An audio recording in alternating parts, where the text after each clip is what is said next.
Rekomendasi saya dalam episod kali ini ialah Kampung Sukau, iaitu sebuah perkampungan kecil yang terletak dalam daerah Kinabatangan. Kampung ini dihuni oleh majoriti suku kaum orang Sungai sejak awal kurun ke-13 lagi.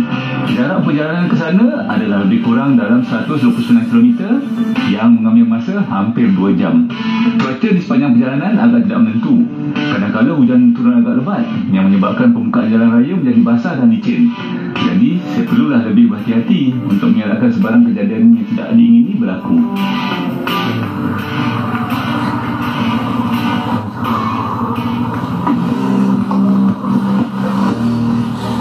Sejuknya. Sejuknya. Tadi sepanjang 2 jam perjalanan tu, tidak panas, tidak hujan.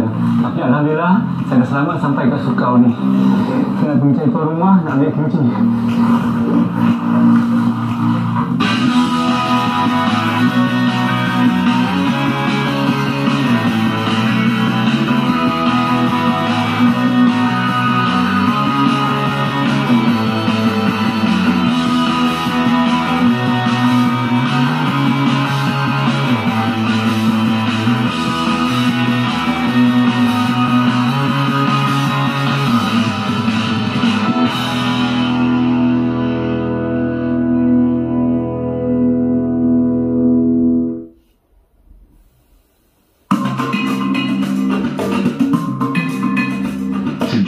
Cuaca di Kampung Sukau ni ya.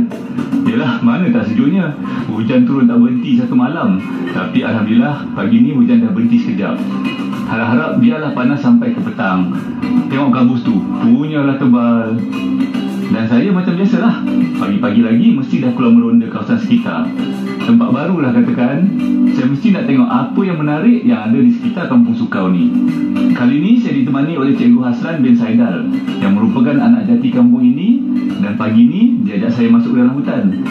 Katanya ini adalah salah satu aktiviti menarik yang selalu dilakukan oleh pengunjung-pengunjung yang datang ke sini, terutama sekali pengunjung dari luar negara. Mungkin mereka kagum dengan hutan di Sabah ni rasanya. Sukau ni ialah satu daerah di Kinabatangan. Daerah Kinabatangan ni sendiri ialah daerah yang terbesar di Malaysia. Katanya saiz dia sama besar dengan negeri Pahang. Asal-usul nama Sukau ni pun menarik juga. Ada 3 versi. Versi yang pertama ialah dalam hutan-hutan di daerah ni ada banyak rotan sukau. Rotan ni rotan yang digunakan oleh orang-orang kampung bila nak masuk ke gua, nak ambil sarang burung. Dia gunakan rotan ni sebagai peralatan dia buat anak tangga. Versi kedua, ada satu anak sungai yang mengalir ke Sungai Kinabatangan. Dekat tepi sungai ni banyak pokok-pokok rotan ni juga, rotan sukau. Jadi versi pertama dengan versi kedua ni, dua-duanya ada kaitan dengan rotan. Betul tak cikgu? Benar. Versi yang ketiga ni agak lain sikit. Pada zaman dulu, banyak pedagang-pedagang dari negara China, dia datang ke sini. Bila dia menyusuri sungai ni, dia nampak pokok-pokok tinggi. Pokok-pokok tinggi ni dalam bahasa dia cukau, ataupun dah bunyi pun macam sukau. Itulah salah satu lagi versi nama Sukau. Menarik kan cikgu? Menarik. Penduduk asal di sini pula ialah kebanyakannya orang sungai.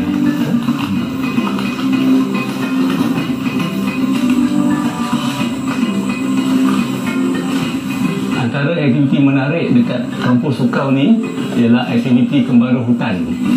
Bersama saya pagi ni Cikgu Haslan, cikgu yang membawa saya menerokai alam di sekitar Kampung Sukau ni. Betul cikgu ni apa yang menarik dekat hutan ni cikgu? Ya, sebenarnya banyak menarik sebenarnya sebab kita di sini banyak kepelbagaian biodiversity di sini, terutama sekali merujuk kepada hidupan liar itu memang banyak, dan mudah-mudahan juga kita boleh nampak ada hidupan liar nanti sepanjang perjalanan kita. Harap-haraplah, mohon kita semua ada nasib yang baik. Maksudnya apabila kita bernasib baik, kita ada rezeki boleh nampak. Dan juga keistimewaan macam kawasan kita di sini ni, kita tengok macam keadaan kita sekarang ni, dia ada agak lembab. Di sini ada keadaan dia itu muka bumi dia ada semi swamp, dia dry forest, dan juga hutan batu kapur. Kalau masuk ke dalam lah, dia biasanya cikgu dari segi pelancong, semua pelancong suka masuk ke sini kan, atau ada yang pelancong itu memang dia suka sebab terutama sekali yang daripada luar negara, maksud saya ini biasanya orang-orang barat, sebab di tempat mereka sudah agak susah mau jumpa yang kawasan-kawasan begini, dan lagi pun mereka ini suka dengan rainforest. Sebab tempat mereka tiada hutan macam ini. Pokok-pokok yang di kawasan separuh fire ni, anda boleh tengoklah, jadi akar dia akan terkeluar macam ni, macam pokok bakau macamnya, tapi ni bukan pokok bakau. Ya, betul. Tujuan sebenar kami masuk ke dalam hutan ni, selain dari untuk melihat tumbuh-tumbuhan dan pokok-pokok yang besar, ialah dengan harapan untuk sebenarnya melihat gajah. Tapi sebenarnya berdebar jugalah dalam hati ni kalau betul-betul terserempak. Alamak, tu macam kesan tabak gajah tu.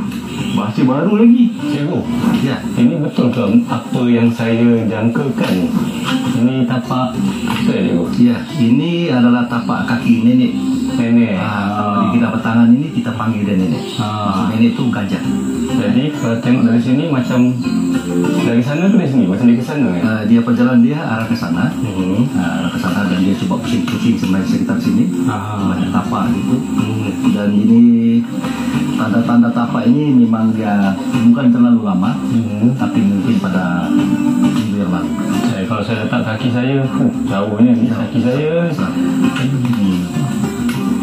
Ada betul ke kalau kita nak tahu, maknanya kalau kita baru nampak tapak kaki ni, maknanya kita tak bertemu. Sebabnya ajar saya kalau nampak tahi gajah tu, kalau baru lagi maknanya kita tak bertemu dia, sebab dia berjalan dalam pusingan. Kalau dah berkeluar tu mana ada harapan jumpa dia balik. Betul ke? Ikut pengalaman cikgu? Tidak juga. Sebab biasanya apabila kita nampak dia baru, yang baru maksudnya di sini dia punya najis tadi itu dia basah, seolah-olah basah, dan dia warna hijau, macam dia maksudnya baru makan daun, kan? So maksudnya dia masih berada di sekitar situ sebenarnya. Jadi kalau yang kita nampak dia sudah hitam atau coklat macam coklat tua itu, dan dia sudah banyak fungus-fungus, kan? Itu memang sudah lama. Jadi maknanya dari situ dia gajah itu pernah berada di situ, tapi dalam masa yang mungkin 3 bulan lalu, 6 bulan yang lalu.